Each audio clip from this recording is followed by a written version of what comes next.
نحمده ونصلي على رسوله الكريم اما بعد فاعوذ بالله من الشيطان الرجيم بسم الله الرحمن الرحيم رب اشرح لي صدري ويسر لي امري واحلل عقدة من لساني يفقهوا قولي باب قول النبی صلی اللہ علیہ وسلم نصرت بالصبا.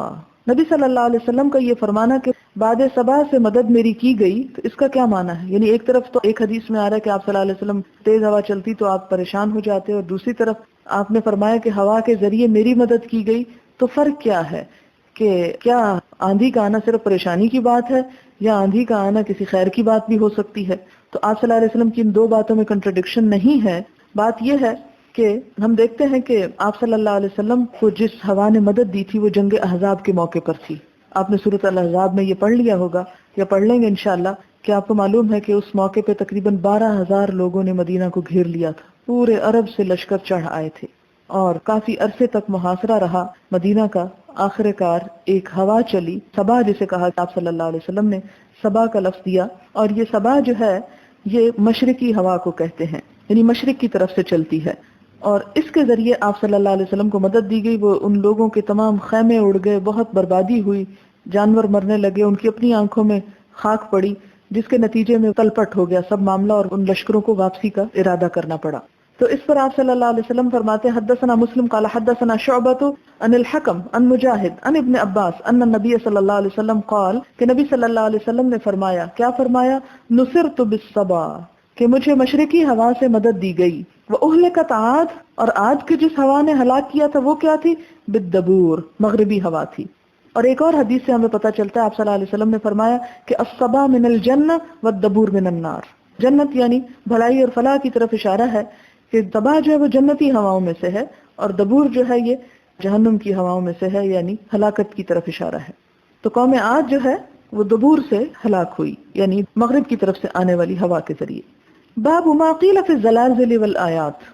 اب امام بخاری بارش سے نکل کے ہواؤں اور ہواؤں کے بعد زلزلوں پہ آ جاتے ہیں، بجائے اس کے کہ ایک الگ باب باندھیں اسی کے ساتھ. اور پھر ویسے بھی اس کی مناسبت یہ ہے کہ چونکہ کتاب الصلاۃ ہم پڑھ رہے ہیں تو کس کس موقع پہ نمازیں پڑھنی چاہیے اس کا بھی یہاں پر اشارہ ملے گا. باب ما کیا قیلا کہا جائے پھر زلازل زلزلوں میں، والآیات اور نشانیاں، یعنی قیامت کی نشانیوں میں سے کوئی نشانی نظر آئے. مثال کے طور پر آگے سورج گرہن کی بات آنی شروع ہو جائے گی، اس سے متصل باب ابواب الکسوف ہے. میں نے آپ کو شروع میں بتایا تھا کہ امام بخاری ایک باب اور دوسرے باب میں لنک پیدا کرتے ہیں. جس طرح ہم دیکھتے ہیں کہ قرآن پاک کی ایک صورت دوسری صورت کے ساتھ لنکڈ ہوتی ہے یا آیات میں باہم ربط ہوتا ہے، تو اسی طرح یہ چیز اسی پیٹرن پر یہاں بھی آپ ملاحظہ کر سکتے ہیں. یہ ان کی ایک کوشش تھی کہ ایسا کر سکیں. بہرحال تو یہ ہے کہ بھونچال آ جائے یعنی زلزلہ آ جائے یا کوئی اور ایسی بڑی آفت یا نشانی نظر آئے تو اس موقع پہ کیا کرنا چاہیے. حدثنا ابو الیمان قال اخبرنا شعیب قال حدثنا ابو الزناد عن عبد الرحمن الاعرج عن ابی ہریرہ قال قال النبی صلی اللہ علیہ وسلم لا تقوم الساعة حتى يقبض العلم. آپ صلی اللہ علیہ وسلم نے فرمایا کہ قیامت نہ قائم ہوگی جب تک کہ علم قبض نہ کر لیا جائے، یعنی علم اٹھا لیا جائے گا، جہالت بڑھ جائے گی. وتکثر الزلازل، زلزلے کثرت سے آنے لگیں گے. اور ویسے بھی ہم زمین کا جو بیلنس خراب کر رہے ہیں اس کا نتیجہ تو یہی نکلنا ہے نا. وَيَتَقَارَبَ الزَّمَانُ، اور زمانہ قریب آ جائے گا، یعنی جلدی جلدی وقت گزرے گا. وَتَظْهَرَ الْفِتَنُ، فتنے ظاہر ہونے لگیں گے. وَيَكْثُرَ الْحَرْجُ، اور حرج بڑھ جائے گا. وَهُوَ الْقَتْلُ، اور حرج کیا ہے؟ قتل و غارت. ہوا القتل، وہ قتل ہے، قتل ہے. حَتَّى يَكْثُرَ فِيكُمُ الْمَالِ، یہاں تک کہ تمہارے اندر مال کی کثرت ہو جائے گی. فَيَفِيدُ، کہ وہ ابل پڑے گا. فاضا یفیض، فیضان، ابال، یعنی طغیانی آ جائے گی مال کی. یہاں پہلے تو امام بخاری حدیث اس لیے لائیں کہ پتہ چل جائے کہ ایسا ہونا ایک نیچرل ہے اور طبعی چیز ہے جس کی آپ صلی اللہ علیہ وسلم نے پیشن گوئی کی کہ ایسا ہوگا. اور جب ایسا ہو تو انسان کیا کرے؟ اللہ کو یاد کرے. مراد یہ ہے. آپ نے کیا نشانیاں بتائیں قیامت کی کہ لا تقوم الساعہ، قیامت نہیں آئے گی یہاں تک کہ علم اٹھا لیا جائے. اور اس کی وضاحت آپ پیچھے پڑ چکے ہیں کہ آپ نے کیا فرمایا کہ علم کیسے اٹھا لیا جائے گا؟ کہ اہل علم اٹھا لیے جائیں گے. علم اہل علم کے اٹھ جانے سے اٹھ جائے گا، اور پھر اس کے بعد جاہل لوگ باقی رہ جائیں گے جو لوگوں کی رہنمائی کریں گے، خود بھی گمراہ ہوں گے، دوسروں کو بھی بھٹکائیں گے. اور اس کی کافی علامات ہم اپنے دور میں دیکھ سکتے ہیں.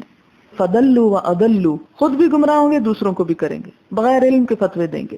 وتکثر الزلازل، زلزلے کثرت سے آنے لگیں گے. وَيَتَقَارَبُ الزَّمَانُ، زمانہ قریب قریب ہو جائے گا، یعنی وقت جلدی گزرے گا۔ ایک اور حدیث میں آتا ہے، یہاں نہیں ہے بخاری میں لیکن ایک اور جگہ پر آتا ہے کہ آپ نے فرمایا سال مہینوں میں گزرنے لگیں گے، مہینے ہفتوں میں، ہفتے دنوں میں، اور آپ یہ چیز اپنی زندگی میں محسوس کر سکتے ہیں۔ ایون ہم اگر سوچیں اپنے بچپن کی گرمیوں کو اور اب کی گرمیاں، تو بچپن میں یوں لگتا تھا جیسے بہت لمبے عرصے کے لیے گرمیوں کا موسم آ جاتا ہے اور لمبے لمبے دن ہوتے ہیں، لیکن اب تو گرمی ہو یا سردی ہو وقت کا کچھ اندازہ ہی نہیں ہوتا۔ ایک اور چیز بھی آپ ملاحظہ فرمائیں کہ حضور صلی اللہ علیہ وسلم کے دور میں، پھر صحابہ کرام کے، پھر اس کے بعد ائمہ کرام کے، حتیٰ کہ بخاری کے بارے میں بھی آپ کو میں نے بتایا تھا کہ امام بخاری جب اپنی کتاب کو مکمل کر چکے تو ان سے، صرف امام بخاری سے 90,000 لوگوں نے یہ کتاب سنی تھی، صرف خود ان سے 90,000 لوگوں نے۔ کوئی مائک نہیں، کوئی سپیکر نہیں، کوئی ویڈیوز نہیں، کوئی اور ٹرانسمیشن کا انتظام نہیں، یعنی پرسن ٹو پرسن یہ کام ہو رہا ہے اور 90,000 لوگ یہ کام کر رہے ہیں۔ ہم اپنی زندگیاں بھی کھپا دیں تو 90,000 کو نہ سنا سکیں، باوجود اس کے کہ یہ سب کچھ موجود ہے، اور کیسٹس کے ذریعے بھی کہاں کہاں تک بات پہنچ جاتی ہے۔ ایون دین ہم 90,000 کو نہیں سنا سکتے، کیوں؟ ہمارے وقت میں برکت ہی نہیں رہی۔ اور دوسری طرف میڈیا، وہ ہمارے ہاتھ میں ہی نہیں، اس کے لیے ہم نے کبھی کوئی کوشش ہی نہیں کی کہ ہم بھی کوئی ترقی کریں اور ہم بھی کوئی کام کریں۔ مسلمان ہونے کی حیثیت سے بات کری، میں اپنی اور آپ کی صرف نہیں کر رہی۔ اب جن لوگوں کے ہاتھ میں میڈیا، وہ تو ایک سیکنڈ میں کہاں بولتے ہیں اور کہاں تک ساری دنیا میں بات اپنی پھیلا دیتے ہیں، لیکن جو علم نافع ہے کیا وہ اتنی ہی رفتار سے پھیل رہا ہے جس رفتار سے علم غیر نافع پھیل رہا ہے؟ نہیں پھیل رہا۔ تو وہ کیا ہوگا؟ جو علم نافع ہے وہ اٹھا لیا جائے گا، ظاہر ہے کہ لوگوں کی توجہ بھی نہیں رہے گی، دلچسپی بھی نہیں رہے گی، کوشش بھی نہیں رہے گی، کوئی اس کام کے لیے محنت کرنے والا نہیں رہے گا۔ ظاہر ہے کیوں اپنا آپ وقت ضائع کریں؟ آپ اسی ایک سال میں کوئی اور کام کیوں نہ کر لیں، کوئی اور ڈگری ڈپلوما کر لیں جس سے آپ کو بہت اچھی کوئی جاب مل سکتی، آپ اپنا وقت یہاں آ کے کیوں گنوائیں؟ ایسا ہی تو ہو رہا ہے، ہماری اکثریت یہی کچھ تو کر رہی ہے۔ اور اگر دین کسی کے لیے رہ گئے تو وہ صرف اس طبقے کے لیے جس کو اور دنیا کا کوئی کام کرنا نہ آئے، وہ کیا کریں پھر؟ دین کی طرف آ جائیں اور پھر نہ خود سمجھے نہ دوسروں کو سمجھانے کے قابل ہوں۔ تو ایسے لوگ جو خود بھی نہ سمجھ پائیں دین کو، وہ دوسروں کو کیا سمجھائیں گے؟ اس سب کی وجہ کیا ہوگی کہ وقت جو ہے وہ دوسرے کاموں میں زیادہ استعمال ہوگا۔ جیسے کل بھی میں آپ کو بتا رہی تھی کہ آپ دیکھیں کہ جب ہم ذکر کرتے ہیں، مثلاً وہ پیچھے آپ نے حدیث میں تسبیحات کا ذکر پڑھا کہ آپ صلی اللہ علیہ وسلم کے پاس غریب لوگ آئے، انہوں نے کہا کہ یا رسول اللہ صلی اللہ علیہ وسلم، امیر لوگ عمرے، حج، جہاد اور فی سبیل اللہ مال خرچ کرتے ہیں تو ہم سے بہت آگے چلے گئے، ہمارے پاس کچھ نہیں، ہم کیا کریں؟ آپ نے ان کو تسبیحات سکھا دی کہ تم یہ پڑھ لو، تم ان کے اجر کو پہنچ جاؤ گے۔ پھر اہل مال بھی وہ پڑھنے لگ گئے، پھر آپ نے فرمایا کہ اللہ کا فضل ہے جسے چاہتا دیتا ہے۔ لیکن بات یہ تھی کہ وہ تسبیحات کیا ہیں؟ سبحان اللہ، الحمدللہ، اللہ اکبر۔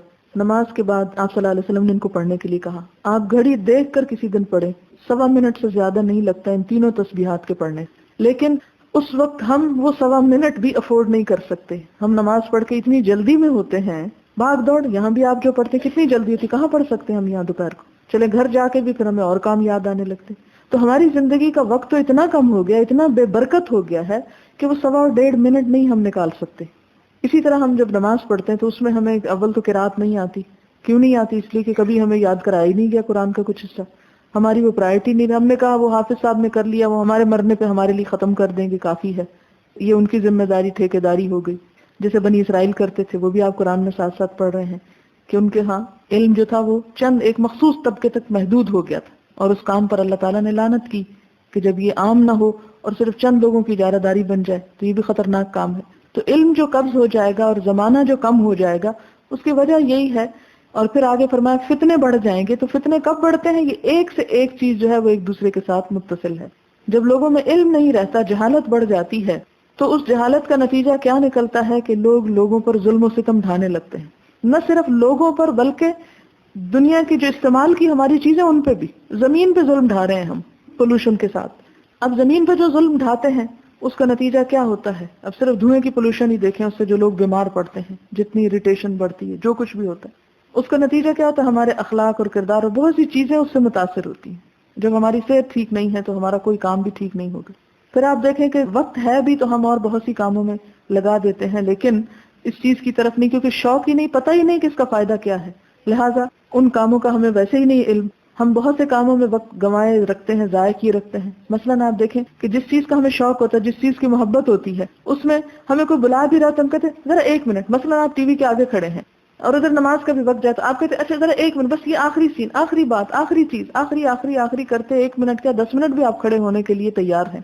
لیکن اگر نماز کے لیے تو وہ 10 منٹ بھی نہیں لگیں گے اور آپ فارغ بھی ہو جائیں گے۔ اور اسی تسبیحات وغیرہ تو ویسے ہی وقت نہیں ہے ہمارے پاس۔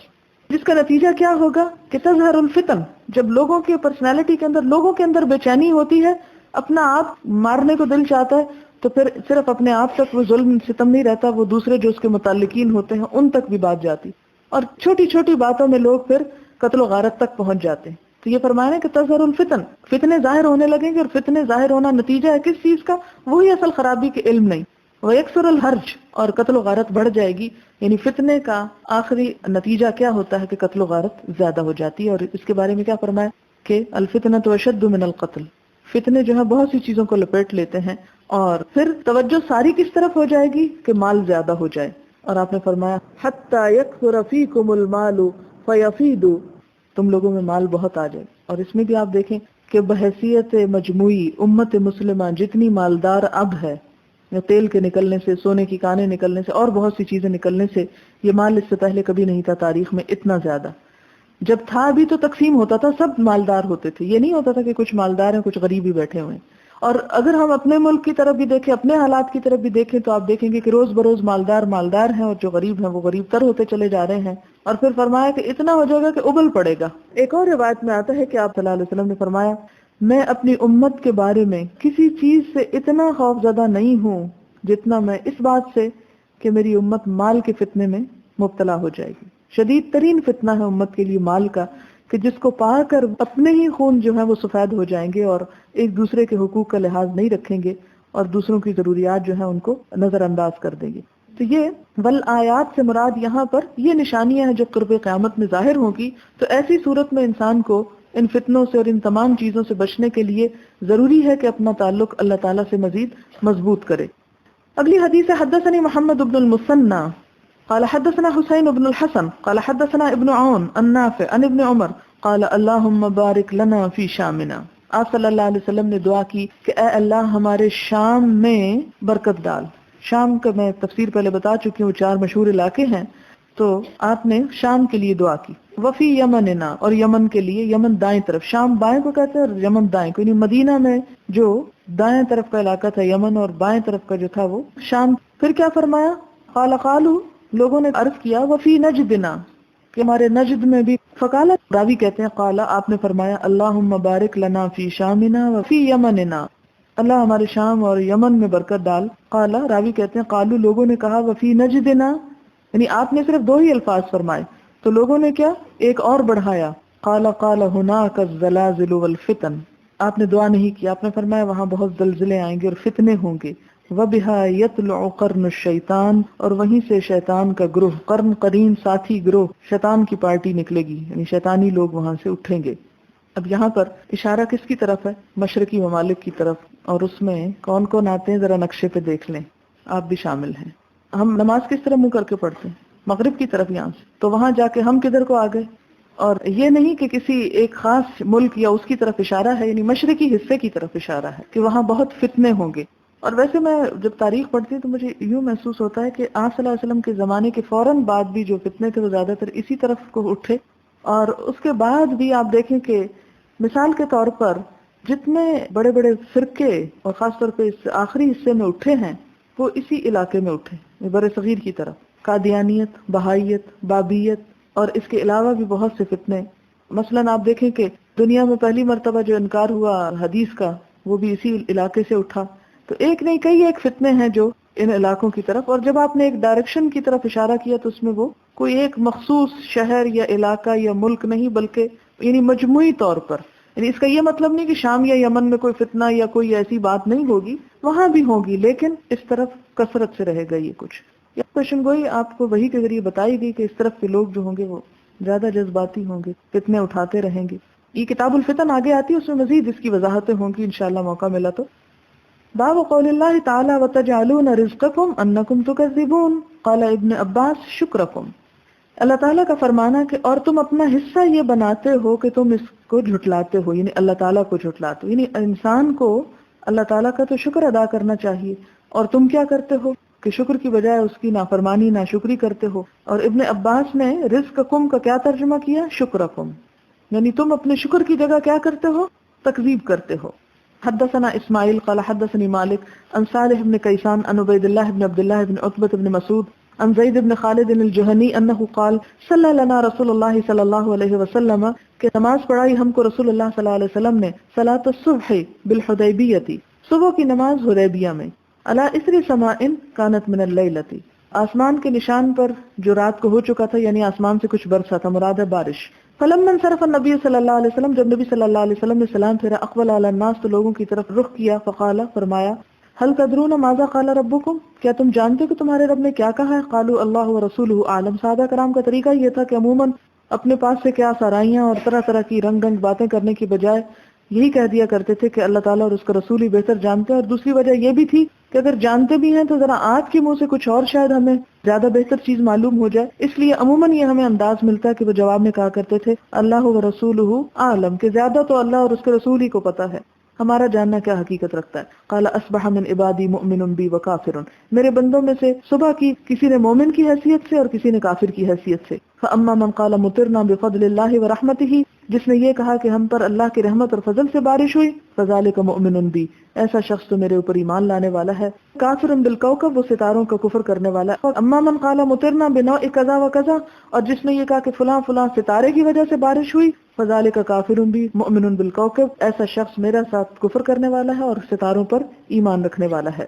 اس کا مطلب یہ نہیں ہے کہ یہ کہنا کہ فلاں ہوا چلی تو بارش آئی یا کچھ اس سے کوئی کفر یا شرک لازم آتا ہے، مراد اس سے یہ ہے کہ اگر کوئی یہ سمجھے کہ ستارے قسمت پر اثر انداز ہوتے ہیں یا ستارے بارش لے کے آتے ہیں، یعنی بارش ستاروں کی برکت سے ہے یا ستاروں کی کوشش سے ہے یا ستاروں کا اس میں ہاتھ ہے، تو یہ بات درست نہیں ہے۔ یعنی سٹارز جو ہیں ان کو قسمت کا مالک سمجھنا یہ درست نہیں ہے۔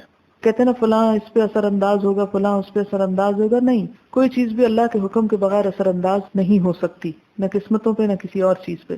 اور اس چیز کا یعنی اگر ویسے انتظار کیا جائے کہ جیسے عموماً آپ دیکھیں کہ جیسے خاص مخصوص ایریے کی طرف سے بادل آئیں تو لوگ اندازہ لگا لیتے ہیں کہ ادھر سے جب بادل آتے ہیں تو بارش ہوتی ہے، تو یہ تجربے اور مشاہدے پر ہے۔ اس کا یہ مطلب نہیں کہ ان بادلوں میں کوئی کرامت سمجھتے ہیں کہ یہ برسنے لگے ہیں ہم پہ، وہ یہی سمجھتے ہیں کہ اللہ تعالیٰ کی رحمت ہونے لگی ہے ہم پہ۔ باب لا یدری متی یجیء المطر الا اللہ تعالی، باب نہیں کوئی جانتا کہ کب آئے گی بارش سوائے اللہ تعالیٰ کے۔ وقال ابو ہریرہ عن النبی صلی اللہ علیہ وسلم، اور حضرت ابو ہریرہ حضور صلی اللہ علیہ وسلم سے روایت کرتے، خمس لا یعلمہن الا اللہ، 5 چیزیں جنہیں اللہ کے سوا کوئی نہیں جانتا۔ حدثنا محمد بن یوسف قال حدثنا سفیان عن عبد اللہ بن دینار عن ابن عمر قال قال رسول اللہ صلی اللہ علیہ وسلم، کہ آپ صلی اللہ علیہ وسلم نے فرمایا، مفتاح الغیب 5، غیب کی کنجیاں 5 ہیں، لا یعلمها الا اللہ، جنہیں اللہ کے سوا کوئی نہیں جانتا۔ لا یعلم احد ما یکون فی غد، نمبر 1 کوئی نہیں جانتا کہ کل کیا ہوگا، کل کا علم کسی کے پاس نہیں۔ ولا یعلم احد ما یکون فی الارحام، کوئی نہیں جانتا کہ رحموں میں کیا ہے۔ ولا تعلم نفس ماذا تکسب غدا، کوئی نہیں جانتا کہ کوئی انسان کل کیا کام کرے گا۔ وما تدری نفس بأی ارض تموت، اور کوئی نہیں جانتا کہ کس زمین پہ انسان مرے گا۔ وما یدری احد متی یجیء المطر، کوئی نہیں جانتا کہ بارش کب آئے گی۔ اب آپ کہیں گے جی یہ حدیث تو آج کی سائنس کے بڑے خلاف پڑتی ہے اور ہم کو تب معلوم ہونے لگ گیا ہے کہ بارش کب آئے گی۔ تو اس میں صرف آپ کو معلوم نہیں ہونے لگا، آپ سے پہلے بھی لوگ جو تھے وہ ہواؤں کے رخ سے اور بادلوں کے انداز سے اندازے کیا کرتے تھے کہ بارش آئے گی۔ اور اب بھی آپ دیکھیں کہ بعض اوقات آپ کو محکمہ موسمیات کی پیشن گوئی کا نہیں معلوم ہوتا، ٹھنڈی ہوا آتی تو آپ کہتے ہیں لگتا ہے بارش آئے گی، تو ایک اندازہ لگا لیتے اور بارش ہو جاتی ہے۔ تو اس کا یہ مطلب نہیں کہ آپ کو غیب کا علم ہو گیا، اس کا مطلب یہ ہے کہ آپ نے اپنے گزشتہ علم اور لوگوں کے گزشتہ علم کو بنیاد بنا کر تجربے یا مشاہدے کی بنیاد پہ آپ نے ایک قیافہ یا ایک اندازہ یا قیاس قائم کر لیا، تو اس سے غیب کے علم کی بات نہیں آتی۔ دوسری بات یہ ہے کہ جو کچھ آپ کو محکمہ موسمیات والے بتاتے ہیں وہ بھی ایک اندازہ لگاتے ہیں اور یہی کہتے ہیں کہ بارش کا امکان ہے، یہ نہیں کہتے بارش ضرور ہوگی۔ مجھے اچھی طرح یاد ہے، یہ شاید 86 کی بات ہے یا 7 کی، مجھے ڈیٹس پوری طرح یاد نہیں، جب میں برطانیہ میں تھی اور اس وقت ایک مرتبہ ایسا ہوا کہ رات کو پیشن گوئی ہوئی کہ کوئی بارش کا امکان نہیں، اور صبح بڑے بڑے درخت گرے پڑے تھے اور لوگوں کی چھتیں اڑی پڑی تھی اور بہت تباہی ہوئی تھی۔ اور اگلا سارا دن جو نیوز تھی اس میں بار بار پیشن گوئی کرنے والے وہ چارٹ لے کے آتے تھے اور وہی اسکرین دکھاتے تھے کہ کیسے محکمہ موسمیات جس پہ ہم کروڑوں پاؤنڈ خرچ کرتے ہیں اس نے اتنی غفلت کیوں برتی اور ایسی غلط خبر کیوں دی اور ایسا کیوں کہا اور ویسا کیوں۔ اس وقت تو میرے پاس کوئی انتظام نہیں تھا، ورنہ میں وہ ویڈیو تیار کر لیتی آیت اور اس حدیث کو ایکسپلین کرنے کے لیے، کہ باوجود اس کے کہ بہت ایکوریٹ بعض اوقات معلومات ہوتی ہیں، بہت ایکوریٹ مشاہدات ہوتے ہیں، اور وہ بھی انسان کے بغیر کسی سبب یا ذریعے کے علم غیب پر مبنی نہیں ہوتے، بلکہ مشینوں کے ذریعے، آلات کے ذریعے، سیاروں کے ذریعے وہ ہواؤں کے آنے جانے کے رخ کو سامنے رکھتے ہوئے گزشتہ تجربے کی بنا پر بتاتے ہیں کہ بارش ہوگی یا نہیں ہوگی، اور وہ بھی امکانی بات بتاتے ہیں، اور اس میں بھی بہت دفعہ غلطی کا امکان ہوتا ہے۔ تو اس سے یہ نہیں ثابت ہوتا کہ آپ صلی اللہ علیہ وسلم نے اگر یہ فرمایا تو غلط فرمایا۔ اس کا مطلب یہ ہے کہ حقیقی علم اللہ ہی کو پتہ ہے، انسان اگر کسی ذریعے سے وہ علم حاصل کر بھی لیتا ہے تو اس کا کیا ہے کہ یقینی بات نہیں ہے اس کے پاس۔ پھر اسی طرح رحموں میں کیا ہے، تو اب کوئی غیب سے تو آپ کو نہیں بتا سکتا جب تک آپ مشین نہ لگائیں، اور مشین بھی بعض اوقات غلط بتاتی۔ تو یہ اسی وقت پریشانی ہوتی کہ جب ہم اپنے علم کو علم یقین قرار دے دیتے ہیں، جبکہ وہ علم یقین نہیں ہوتا، وہ علم انسان ہی ہوتا، اور انسان خطا کا پتلا ہے، اور انسان کی کوششیں باوجود بہت بہترین ہونے کے بہرحال ناقص ہی ہوتی ہیں، یا اس میں غلطی کا امکان موجود ہوتا ہے۔ پھر آپ دیکھیں کہ جب آیت آپ پڑھیں گے تو اس میں انشاءاللہ اس کو مزید وضاحت کروں گی کہ اس میں دو چیزیں تو ایسی بتائیں آپ صلی اللہ علیہ وسلم نے قیامت کے بارے میں، اور انسان کہاں مرے گا، کل کیا کرے گا، اس کا تو فرمایا کوئی نہیں جانتا، اور دو چیزیں رحموں میں کیا ہے اور بارش کیا ہے، اس کے لیے یہ نہیں فرمایا کہ کوئی نہیں جانتا، جو آیت کے الفاظ ہیں اس میں آتا ہے کہ اللہ جانتا ہے کہ رحموں میں کیا ہے اور یہ کہ بارش کب آئے گی۔ تو اس آیت کے مفہوم میں بھی یہ گنجائش موجود ہے، وہاں پر آپ غور کریں گے انشاءاللہ۔ بسم اللہ الرحمن الرحیم۔ ابواب الکسوف، گہن لگنا۔ کسوف ہوتا ہے سورج کا گہن، اور خسوف ہوتا ہے چاند کا گہن، جسے خسف القمر قرآن پاک میں بھی آتا ہے۔ تو خسف قمر ہوتا ہے اور کسف شمس ہوتا ہے۔ باب الصلاۃ فی کسوف الشمس، سورج گہن لگنے پر نماز پڑھنا۔ بعض علماء کہتے ہیں کہ سنت مؤکدہ ہے، لازمی نماز پڑھنی چاہیے، اور فقہ حنفی میں اس کو واجب کہتے ہیں، یعنی واجب پھر سنت سے بھی آگے چلی جاتی ہے بات، لیکن یہ کہ فرض نہیں ہے، تو بہتر ہے کہ پڑھ لی جائے۔ یعنی اگر آپ اس کو واجب یا سنت یا کچھ بھی نہیں مانتے تو بہرحال آپ صلی اللہ علیہ وسلم کے طرز عمل سے ثابت ہے، اور اس کو پڑھنا بہتر ہے نہ پڑھنے سے۔ حدثنا عمرو بن عون قال حدثنا خالد عن يونس عن الحسن عن ابي بكرة قال كنا عند رسول الله صلى الله عليه وسلم فانكسفت الشمس۔ ابو بکرہ کہتے ہیں کہ ہم حضور صلی اللہ علیہ وسلم کے پاس تھے کہ سورج گہنا گیا۔ فقام رسول اللہ صلی اللہ علیہ وسلم، آپ صلی اللہ علیہ وسلم کھڑے ہوئے، یجر رداءہ، کھینچتے جا رہے تھے اپنی چادر، حتی دخل المسجد، یہاں تک کہ مسجد میں داخل ہوئے۔ اس سے کیا پتہ چلتا ہے کہ سورج گرہن کی نماز کھلے میدان میں نہیں بلکہ مسجد میں ادا ہوگی۔ فصلی بنا رکعتین، تو آپ نے ہم کو 2 رکعتیں پڑھائیں، حتی انجلت الشمس، یہاں تک کہ سورج صاف ہو گیا، چھٹ گیا۔ فقال النبی صلی اللہ علیہ وسلم، تو آپ صلی اللہ علیہ وسلم نے فرمایا، ان الشمس والقمر لا ينکسفان لموت احد، کہ سورج اور چاند کسی کی موت کے لیے نہیں گہناتے۔ فَإِذَا رَأَيْتُمُوهَا، جب تم ان کو دیکھو، یعنی گہن لگ گیا ہے، فَصَلُّوا، تو کیا کر لو، نماز پڑھ لو، وَادْعُوا، اور دعا کر لیا کرو، حَتَّى يَنْكَشِفَ مَا بِكُمْ، یہاں تک کہ کھل جائے تم پر جو تم پہ آ گیا، یعنی سورج روشن ہو جائے۔ اصل بات یہ ہے کہ ہوا یہ تھا کہ حضور صلی اللہ علیہ وسلم کے بیٹے حضرت ابراہیم کی وفات ہوئی، اس کے بعد سورج گہن لگا، تو لوگوں نے اس وفات کو اس گہن سے ریلیٹ کر لیا کہ اس کی وفات پر اتنا غم ہوا کہ سورج بھی گہنا گیا۔ تو یہاں جیسے وہ پیچھے ستاروں کی بات ہے کہ ستارے قسمتوں پہ اثر انداز نہیں ہوتے، یہاں یہ بھی بتایا گیا کہ سورج کا گہن لگنا کسی کے لیے نفع یا نقصان کی بات نہیں ہوتی، یہ اللہ کی نشانیوں میں سے ایک نشانی ہے۔ اور آپ دیکھیں کہ دور جاہلیت اور اب بھی جاہل لوگ یہی کچھ سمجھتے ہیں، اور عموماً کہتے ہیں کہ اگر چاند گہن لگ گیا تو تختہ الٹ جائے گا، اور سورج گہن لگ گیا تو یہ نقصان ہو جائے گا۔ نقصان اور اس کا باہم تعلق نہیں ہے، اصل کیا ہے کہ اللہ کی نشانی۔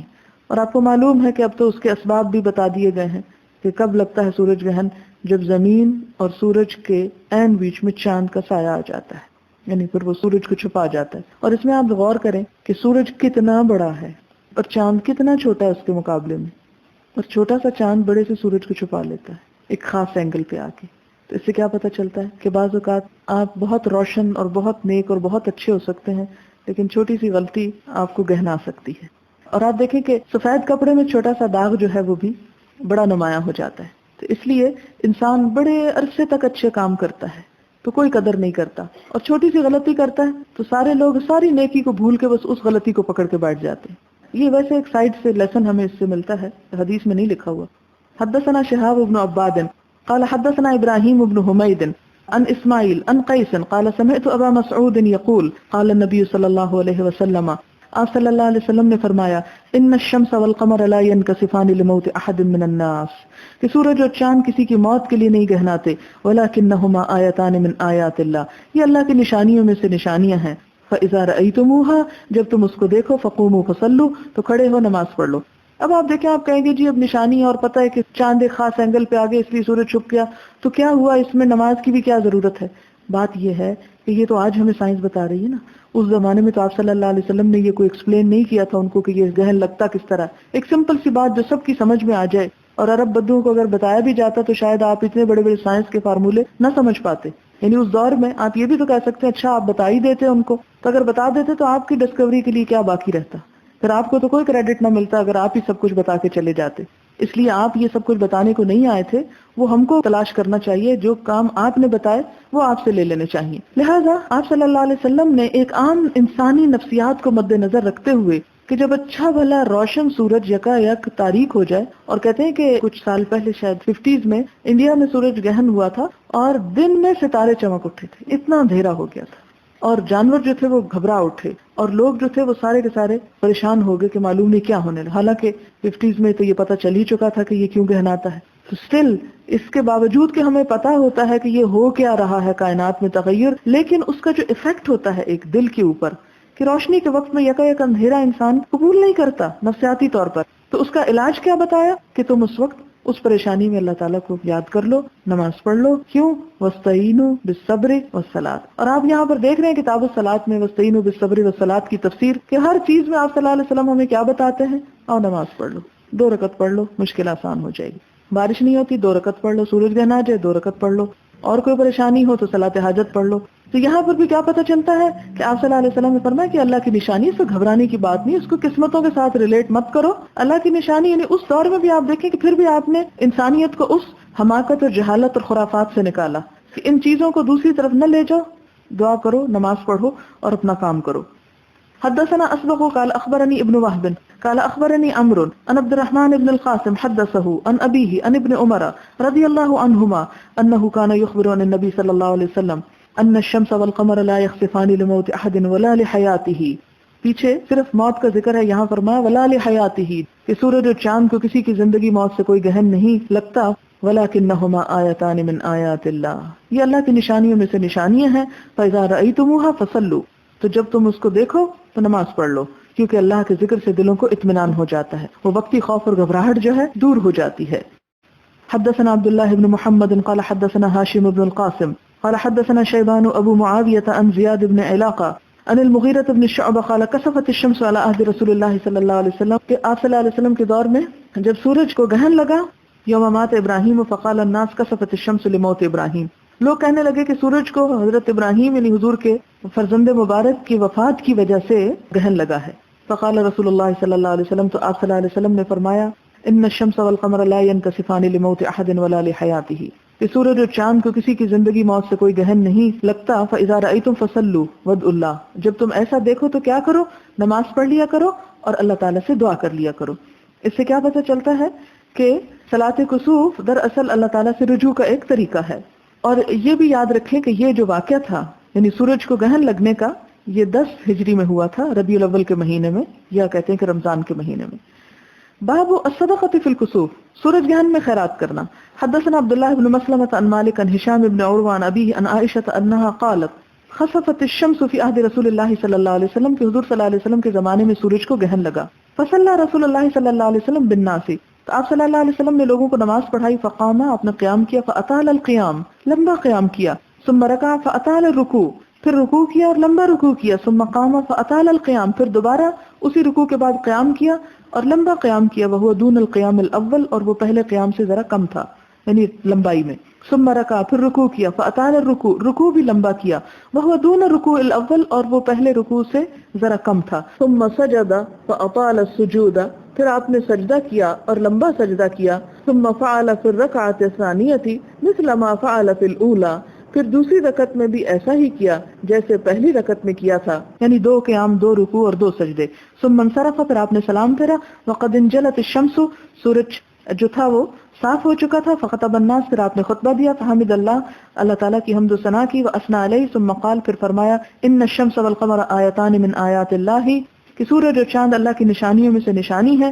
لا ينخسفان لموت احد ولا لحیاتہ، ان کے خسف کا کسی کی زندگی اور موت سے کوئی تعلق نہیں. فاذا رأیتم ذلک، جب تم ایسا دیکھو، فاذکروا اللہ وکبروا وصلوا وتصدقوا، تو کیا کرو؟ اللہ کا ذکر کرو، اس کی تکبیر کرو، نماز پڑھو اور صدقہ کرو.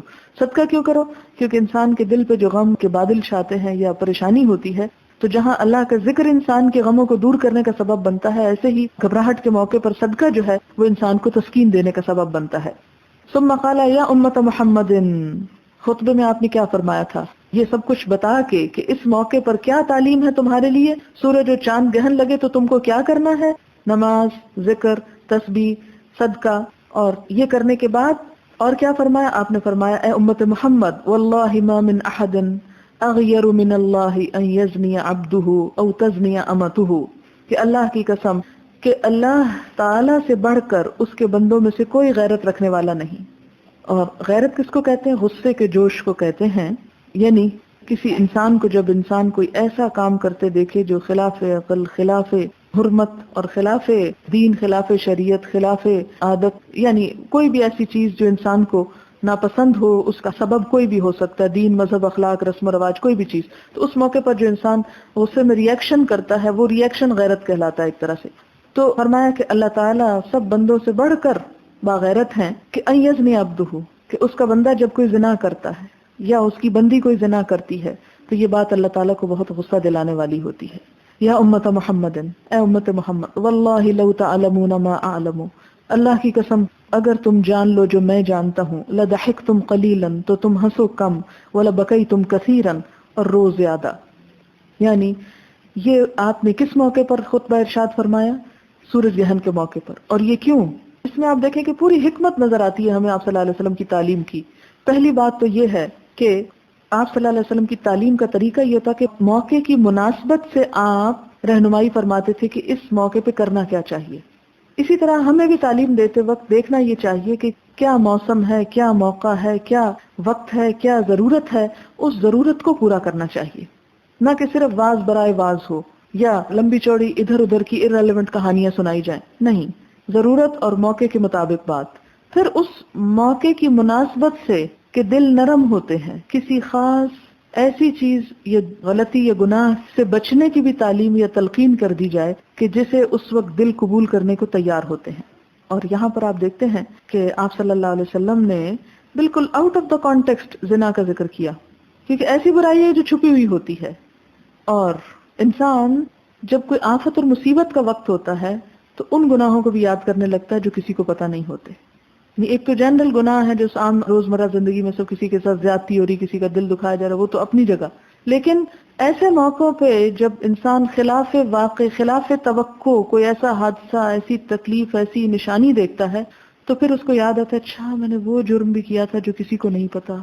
اللہ تعالیٰ اتنے زبردست ہیں، اتنے طاقتور ہیں، وہ مجھ سے انتقام لے سکتے ہیں، مجھے اپنی سزا بھگتنا ہوگی. تو ایسے موقع پر انسان خود بخود توبہ کی طرف پلٹتا ہے.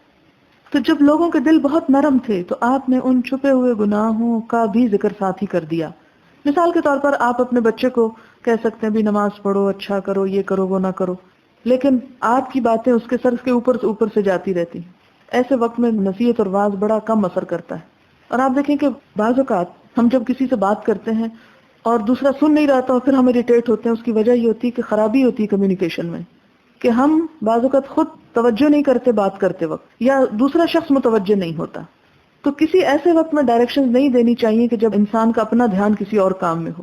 آپ کر کچھ رہے ہیں اور ساتھ بولے جا رہے ہیں فلاں نے یہ بھی کر دینا، وہ بھی کر دینا، وہ کون سنے گا، کس کو سمجھ آئے گی. اسی طرح آپ تو متوجہ ہیں لیکن جو آپ کی بات سن رہا ہے وہ کچھ اور کھانے پینے میں مصروف ہے یا کوئی اور کام کر رہا ہے، تو اس وقت بھی بات نہیں کرنی چاہیے کہ دوسرے کو اریٹیشن ہوتی. پھر اسی طرح آپ دیکھیں کہ ایک ایسا وقت بھی آتا ہے کہ آپ کسی کو بات بتاتے ہیں اور وہ پوری طرح سنتا ہے اور پوری طرح جذب کر لیتا ہے اور پوری طرح اس پہ عمل شروع کر دیتا ہے. اور یہ کیفیات ہر وقت نہیں ہوتی انسان کی.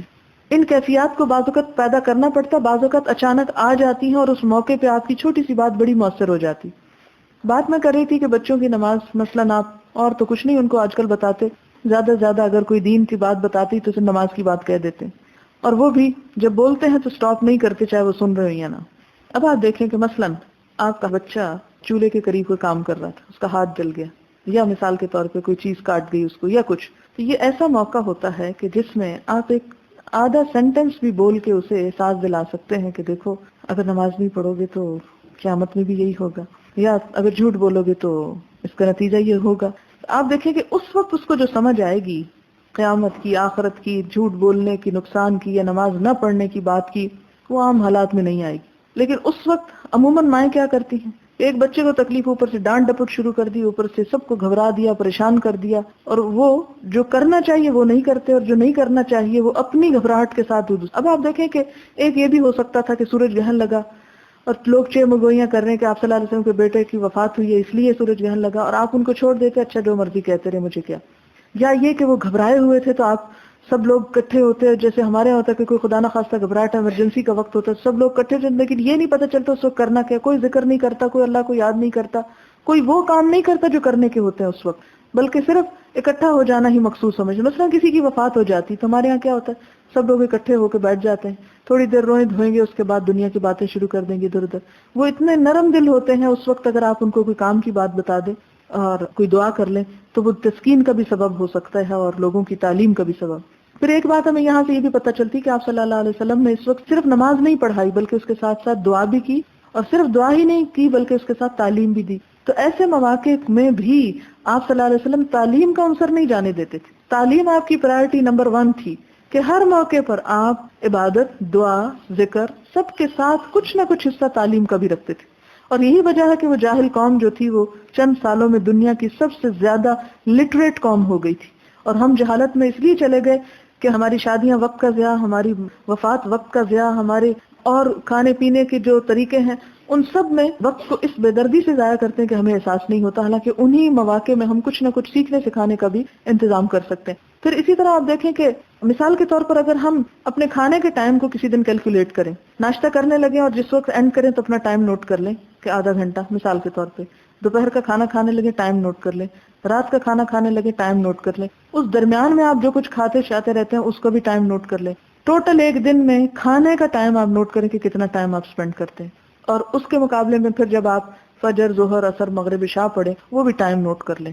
تو آپ دیکھیں گے کہ جتنا آپ کھانے میں ٹائم لگاتے ہیں اس سے آدھے ٹائم میں آپ نمازیں پڑھ لیتے ہیں. اس کے باوجود کھانا ہم پہ کبھی بوجھ نہیں ہوا، وہ ہم پہ کبھی گراں نہیں گزرا، لیکن نمازیں ہم پہ بہت گراں گزرتی ہیں. تو اس کی وجہ کیا ہے؟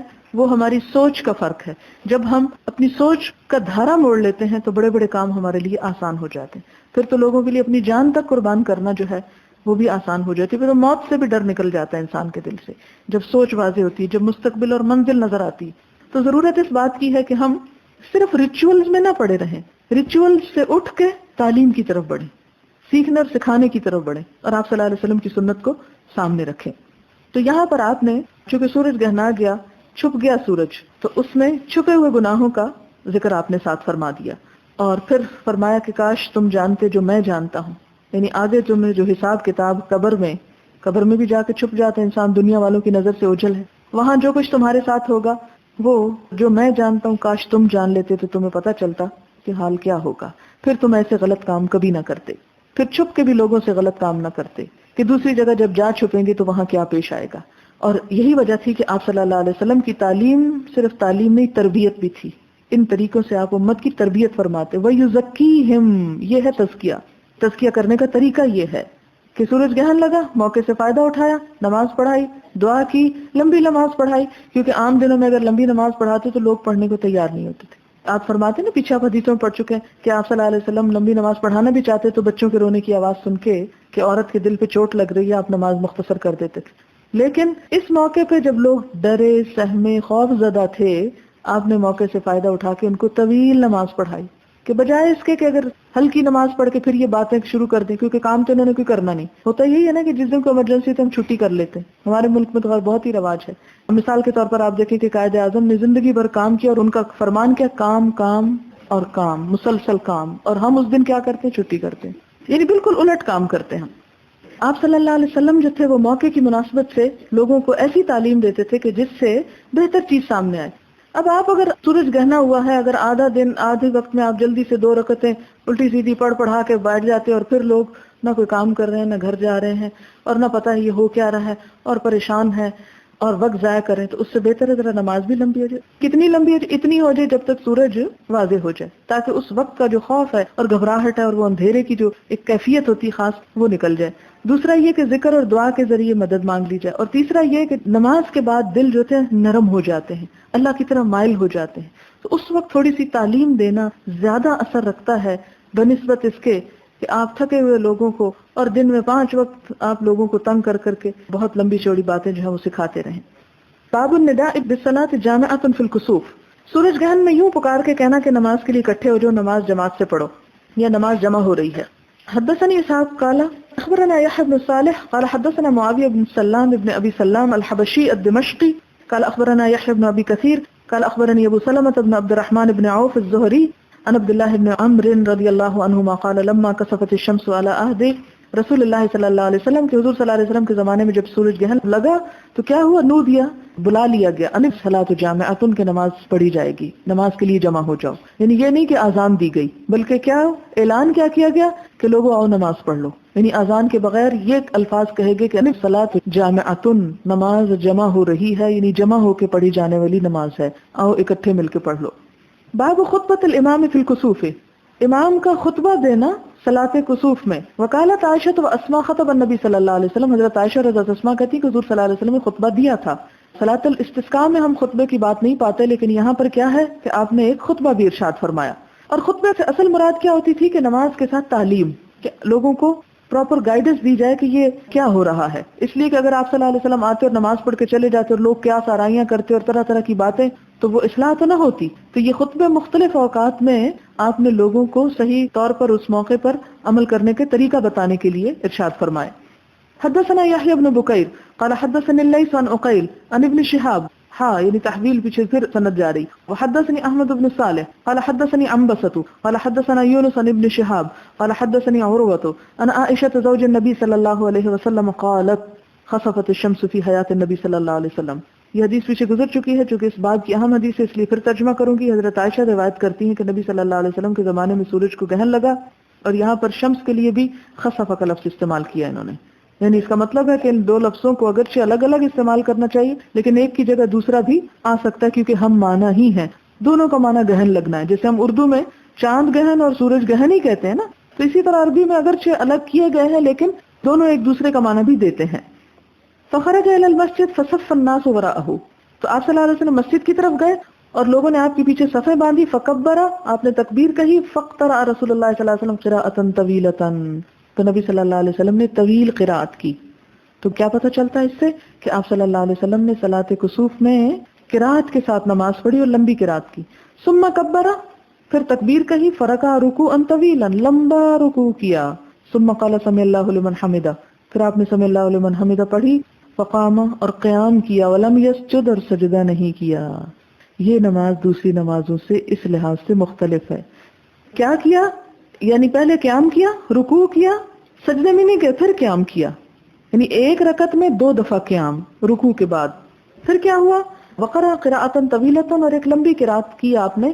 ہی ادنی من القراءة الاولى، اور یہ پہلی قراءت سے ذرا کم تھی. جیسے ہم پچھلی نمازوں میں آپ پڑھ چکے ہیں کہ پہلی رکعت کے مقابلے میں دوسری رکعت ذرا کم، اور پہلی 2 رکعتوں کے مقابلے میں دوسری 2 رکعتیں ذرا مختصر. یعنی طویل سے شروع کر کے خفیف پہ آ گئے. تو اسی طرح آپ صلی اللہ علیہ وسلم نے جب ایک رکوع کرنے کے بعد پھر قیام فرمایا تو یہ پہلے قیام سے ذرا سا ہلکا تھا. ثم کبر، پھر آپ نے تکبیر کہی. ورکع رکوعا طویلا، اور لمبا رکوع کیا. یعنی عام نمازوں کے مقابلے میں رکوع طویل تھا. وہو ادنی من الرکوع الاول، اور یہ دوسرا رکوع جو تھا یہ پہلے والے رکوع سے نسبتاً ذرا کم تھا. ثم قال سمع اللہ لمن حمدہ ربنا ولک الحمد، پھر آپ نے سمع اللہ لمن حمدہ ربنا ولک الحمد پڑھا. اور پچھلی میں ہم کیا پڑھتے ہیں؟ سمع اللہ لمن حمدہ تک الفاظ آئے ہیں پہلے رکوع میں. ثم سجدہ، پھر آپ نے سجدہ فرمایا. ثم قال فی الرکعۃ الاخرہ مثل ذلک، پھر آپ نے دوسری رکعت میں بھی ایسا ہی کیا. یعنی دوسری رکعت میں بھی 2 قیام کیے، مراد یہ ہے. فاستکمل 4 رکعات فی 4 سجدات، اور آپ نے 4 رکوع مکمل کیے 4 سجدوں کے ساتھ. یعنی 4 رکوع 4 سجدے اور دوگانہ تھا. دوگانہ میں ہر رکعت میں 2 قیام تھے. ٹھیک ہے، اب واضح ہوگی بات. اور اس کے علاوہ بھی پڑھنے کے طریقے ہیں اس نماز کو، لیکن حضرت عائشہ کی روایت سے یہ طریقہ پتہ چلتا ہے. وانجلت الشمس قبل ان ينصرف، تو آپ کے سلام پھیرنے سے پہلے ہی سورج کا گہن ختم ہو چکا تھا. ثم قام، پھر آپ نے قیام کیا. فاثنى على الله بما هو اهله، پھر اللہ سبحانہ وتعالی کی جس کے وہ لائق ہے حمد و ثنا کہی. ثم قال، پھر فرمایا ہما آیتان من آیات اللہ، یہ اللہ کی نشانیوں میں سے دو نشانیاں ہیں.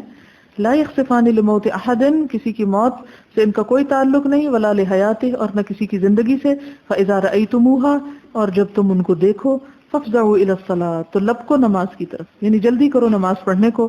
وکان یحدث کثیر بن عباس، اور کثیر بن عباس روایت کرتے ہیں ان عبداللہ بن عباس رضی اللہ عنہما، حضرت عبداللہ بن عباس رضی اللہ تعالیٰ عنہ، کان یحدث یوم خسفت الشمس، حدیث بیان کرتے تھے جس دن سورج کو گہن ہوتا. بمثل حدیث عروہ، عروہ ہی کی حدیث کی طرح. عن عائشہ، حضرت عائشہ کی. فقلت لعروہ، میں نے عروہ سے کہا ان اخاک، کہ تیرا بھائی، یعنی کون ہے؟ یا عبداللہ بن زبیر ہے، عروہ بن زبیر کے بھائی، کہ تیرے بھائی نے یوم خسفت الشمس، جس دن سورج کو گہن لگا، بالمدینہ، مدینہ میں، لم یزد علی رکعتین مثل الصبح، تو اس نے 2 رکعت سے زیادہ نہ پڑھائی صبح ہی کی طرح. قال اجل، تو کہتے ہیں ہاں، لانہ اخطأ السنہ، کہ وہ سنت کے طریقے سے خطا کر گئے.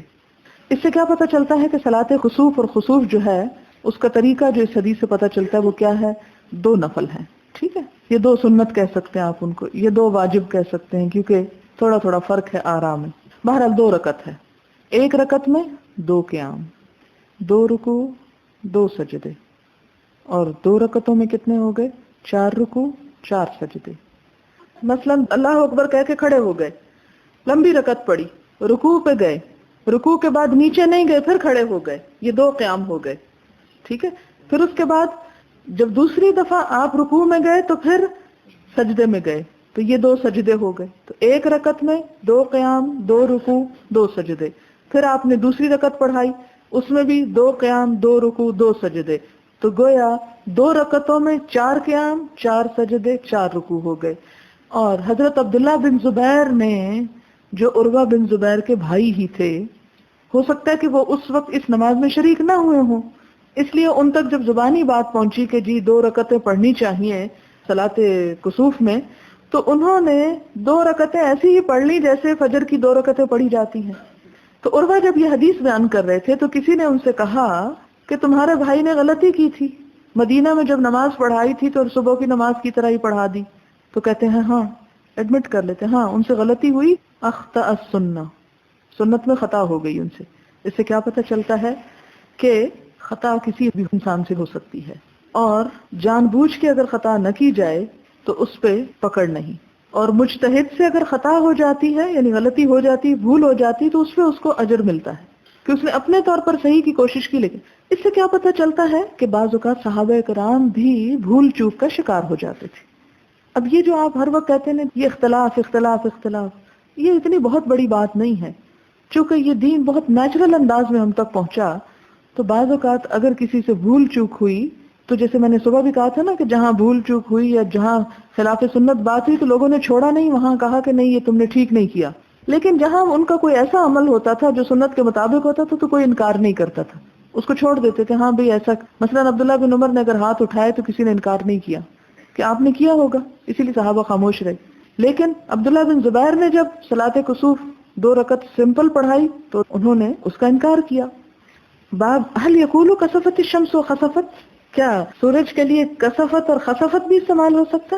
قال اللہ تعالی وخسف القمر، کیونکہ اللہ تعالیٰ کا فرمان ہے خسف القمر. حدثنا سعید بن عفیر قال حدثنا الليث قال حدثني عقيل عن ابن شهاب قال اخبرني عروة بن الزبير ان عائشة زوج النبي صلى الله عليه وسلم اخبرته ان رسول الله صلى الله عليه وسلم صلى يوم خسفت الشمس فقام فكبر فقرأ قراءة طويلة ثم ركع ركوعا طويلا ثم رفع رأسه فقال سمع الله لمن حمده وقام كما هو ثم قرأ قراءة طويلة وهي أدنى من القراءة الأولى ثم ركع ركوعا طويلا وهي أدنى من الركعة الأولى ثم سجد سجودا طويلا ثم فعل في الركعة الآخرة مثل ذلك ثم سلم وقد تجلت الشمس فخطب الناس فقال في كسوف الشمس والقمر إنهما آيتان من آيات الله لا يخسفان لموت أحد ولا لحياته فإذا رأيتموها فافزعوا إلى الصلاة. اس سے کیا پتہ چلتا ہے کہ دونوں کے لیے آپ نے خسف کا لفظ استعمال کیا. باب قول نبی صلی اللہ علیہ وسلم يخوف الله عباده بالكسوف قاله ابو موسى عن النبي صلی اللہ علیہ وسلم آپ صلی اللہ علیہ وسلم نے فرمایا کہ اللہ تعالیٰ ڈراتے ہیں اپنے بندوں کو ایسی نشان دکھا کر، یعنی سورج گرہن وغیرہ کے ساتھ. یعنی اگرچہ وہ ایک نیچرل چیز ہے کہ وہ کچھ عرصے کے بعد ایسا پیش آ جاتا ہے کہ چاند ایک ایسی پوزیشن پہ آ جاتا ہے، لیکن یہ کیوں لاتے ہیں اللہ تعالیٰ؟ تاکہ بندوں کے دل میں خلاف واقع کوئی چیز دیکھ کر اللہ تعالیٰ کی قدرت کا احساس دل میں پیدا ہو کہ یہ سورج ایسے ہی نہیں نکل آتا، خود سے نہیں نکل آتا اور خود سے نہیں غروب ہو جاتا، اللہ چاہے تو عین دن میں بھی اس کو چھپا دے. اور یہ کسی بھی انسان کے کرنے سے نہیں ہوتا. مثلا آپ میں سے اگر کوئی چاہے کہ ابھی سورج کو چھپا دے تو باوجود کوشش کے نہیں کر سکتے. اور صرف آپ نہیں، بڑے بڑے اہل علم لوگ، ان میں سے کوئی بھی، اور بڑی بڑی طاقتیں، سپر پاورز، کوئی بھی ایسا نہیں کر سکتا. جس سے پتہ یہ چلتا ہے کہ کسی بھی سپر پاور اور کسی بھی بڑے انسان سے ڈرنے کی بجائے صرف اللہ سے ڈرنا چاہیے اور اللہ تعالیٰ کی طرف توجہ رکھنی چاہیے. یعنی اللہ تعالیٰ کی عظمت، طاقت اور ہیبت جو ہے وہ محسوس کرنی چاہیے. حدثنا قتيبة بن سعيد قال حدثنا حماد بن زيد عن يونس عن الحسن عن ابي بكرة قال قال رسول الله صلى الله عليه وسلم ان الشمس والقمر آيتان من آيات الله لا ينكسفان لموت احد ولكن الله يخوف بهما عباده. وقال ابو عبد الله لم يذكر عبد الوارث وشعبة وخالد بن عبد الله وحماد بن سلمة عن يونس يخوف بهما عباده. وتابع موسى عن مبارك عن الحسن قال اخبرني ابو بكرة عن النبي صلى الله عليه وسلم يخوف بهما عباده. یعنی یہ مختلف روایات اس حدیث میں لائے ہیں. باب التعوذ من عذاب القبر فی الکسوف، سورج گہن میں عذاب قبر سے پناہ مانگنا.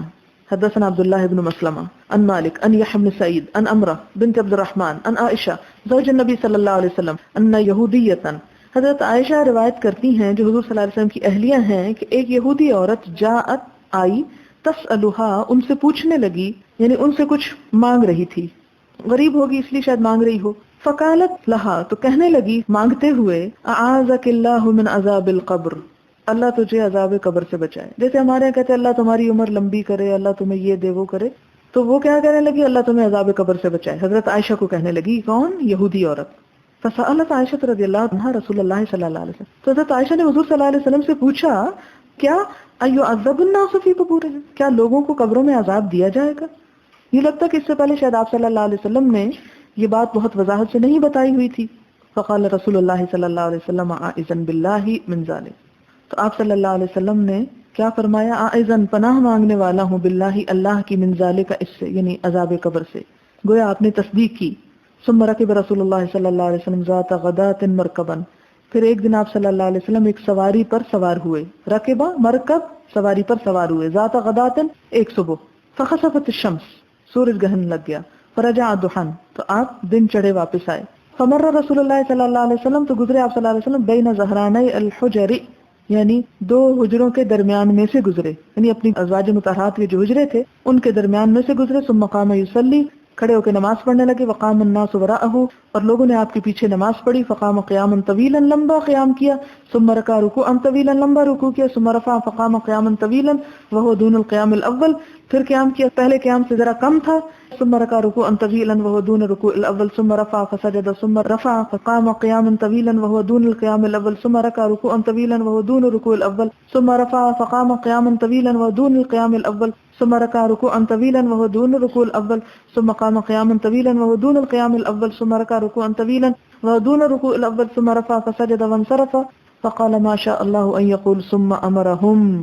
اس سے کیا پتہ چلتا ہے کہ صلاۃ کسوف پڑھا کے آپ نے صحابہ کرام کو کیا حکم دیا؟ ان یتعوذوا من عذاب القبر، کہ وہ عذاب قبر سے پناہ طلب کریں.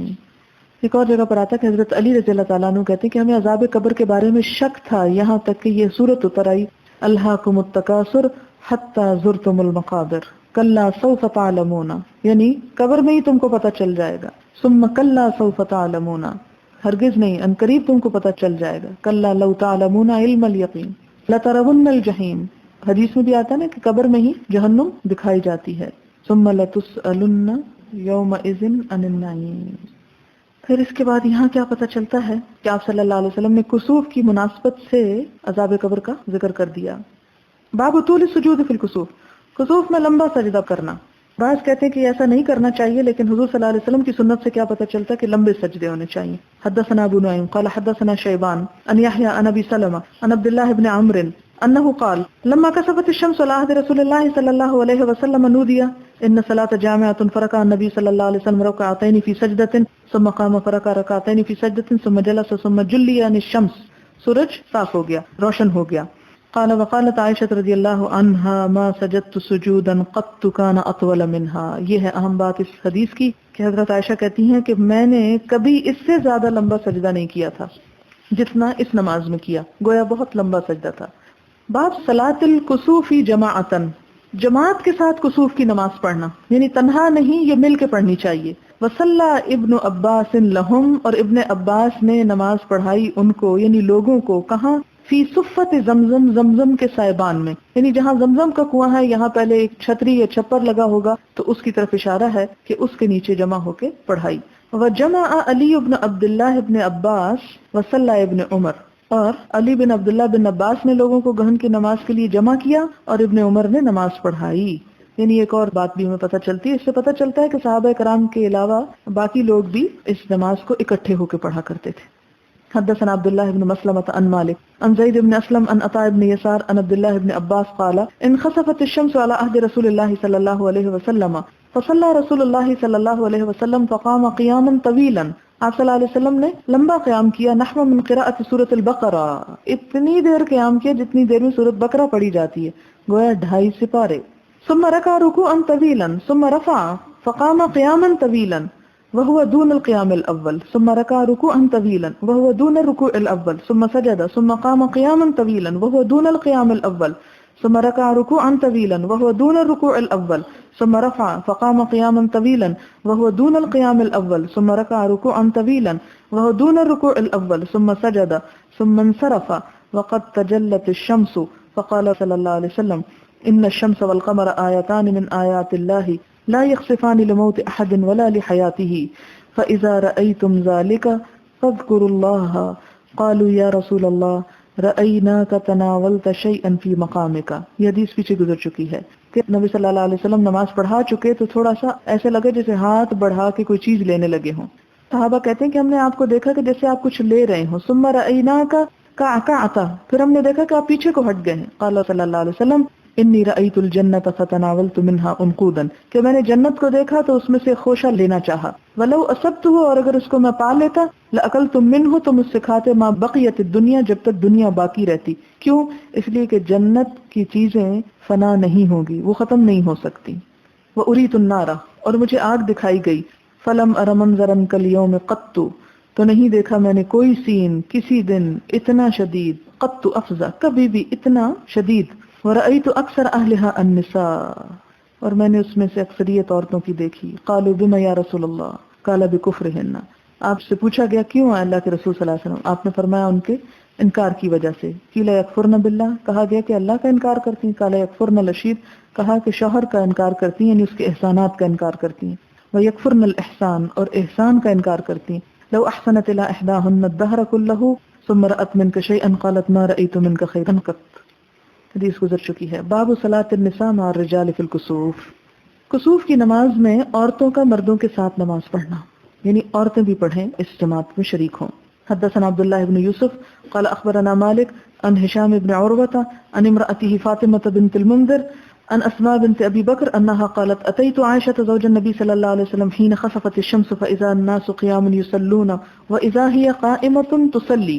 یہ حدیث بھی پیچھے گزر چکی ہے جس میں بتایا جا رہا ہے کہ حضرت عائشہ جو تھیں وہ نماز پڑھ رہی تھیں. فقلت ما للناس، حضرت اسماء کہتی ہیں میں نے کہا لوگوں کو کیا ہو گیا. فاشارت بیدها الى السماء وقالت، تو حضرت عائشہ نے اپنے ہاتھ سے آسمان کی طرف اشارہ کیا اور کہنے لگی سبحان اللہ. فقلت، تو میں نے کہا آیتن، کوئی نشانی ہے. فاشارت، تو حضرت عائشہ نے اشارہ کیا اے نعم، یعنی ہاں، یعنی بولی نہیں بلکہ اشارے سے بتا دیا کہ ہاں نشانی ہے. قالت، کہنے لگی فقمت، کون کہتی ہے؟ حضرت اسماء. میں کھڑی ہوئی، حتی تجلان الغشی، اتنا کھڑی ہوئی کہ مجھ پہ غشی چھا گئی، میں بے ہوش ہونے لگی. فجعلت اصب فوق راس الماء، تو میں اپنے سر پہ پانی ڈالنے لگی، شاید گرمی ہوگی یا لوگوں کا رش. فلما انصرف رسول اللہ صلی اللہ علیہ وسلم حمد اللہ واثنى علیہ ثم قال ما من شيء كنت لم اره الا وقد رأيته في مقامي هذا حتى الجنة والنار وَلَقَدْ أُوحِيَ إِلَيَّ أَنَّكُمْ تُفْتَنُونَ فِي الْقُبُورِ مثل أو قريبا من فتنة الدجال لا أدري أيتهما قالت أسماء يؤتى أحدكم فيقال له ما علمك بهذا الرجل فأما المؤمن أو الموقن لا أدري أي ذلك قالت أسماء فيقول محمد رسول الله صلى الله عليه وسلم جاءنا بالبينات والهدى فأجبنا وآمنا واتبعنا فيقال له نم صالحا فقد علمنا ان كنت لموقنا واما المنافق او المرتاب لا ادري ايتهما قالت اسماء فيقول لا ادري سمعت الناس يقولون شيئا فقلته. یہ حدیث گزر چکی ہے، جس سے پتہ یہ چلتا ہے کہ عورتوں کو بھی ایسی نمازوں میں حاضر ہونے کی اجازت دی گئی. اور اب آپ دیکھیں کہ اس صلاۃ کسوف کی جو راوی ہیں وہ زیادہ تر حضرت عائشہ اور حضرت اسماء ہی ہیں، اور اگر یہ کہا جاتا نہیں عورتیں نہیں آئیں تو ایک بڑے علم سے ہم محروم رہ جاتے.